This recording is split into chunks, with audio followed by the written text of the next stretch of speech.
Assalamualaikum warahmatullahi wabarakatuh.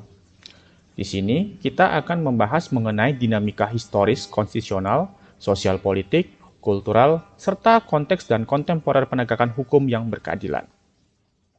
Secara ringkas, negara merupakan organisasi kelompok masyarakat tertinggi karena memiliki wewenang untuk mengatur dan mengendalikan masyarakat, bahkan memaksa secara sah untuk kepentingan umum yang lebih tinggi demi tegaknya hukum.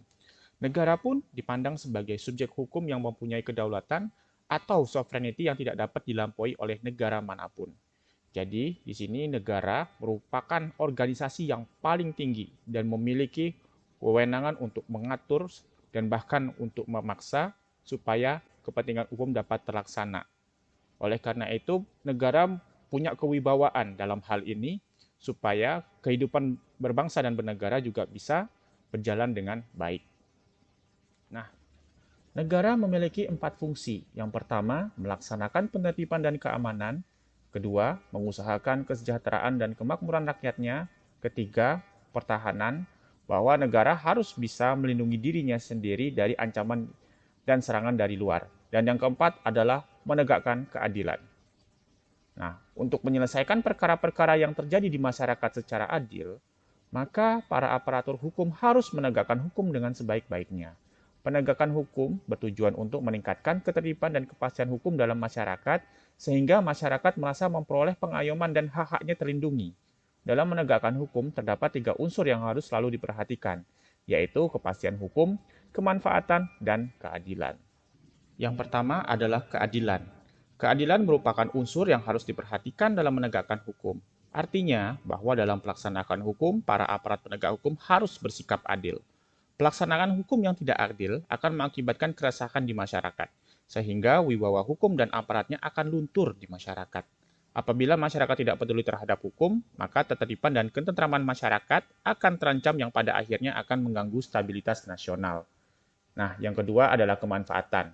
Jadi selain unsur keadilan, para aparat penegak hukum dalam menjalankan tugasnya harus mempertimbangkan agar proses penegakan hukum dan pengambilan keputusan memiliki manfaat bagi masyarakat. Hukum harus bermanfaat bagi manusia. Maka, pelaksanaan hukum atau penegakan hukum harus memberi manfaat atau kegunaan bagi manusia. Dan yang terakhir adalah terkait dengan kepastian hukum. Jadi unsur ketiga dari penegakan hukum yang adalah kepastian hukum. Artinya, penegakan hukum pada hakikatnya adalah perlindungan hukum terhadap tindakan yang sewenang-wenang. Adanya kepastian hukum memungkinkan seseorang akan dapat memperoleh sesuatu yang diharapkan.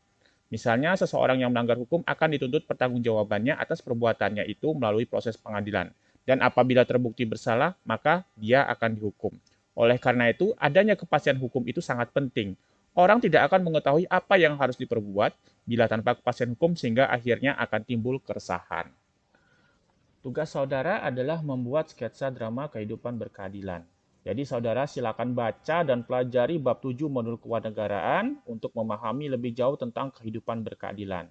Selanjutnya saudara membentuk 3 kelompok dalam kelas. Masing-masing kelompok menentukan isu yang telah Anda identifikasi dari sejumlah isu yang punya dampak signifikan terhadap kehidupan berkeadilan di Indonesia dalam 5 tahun terakhir.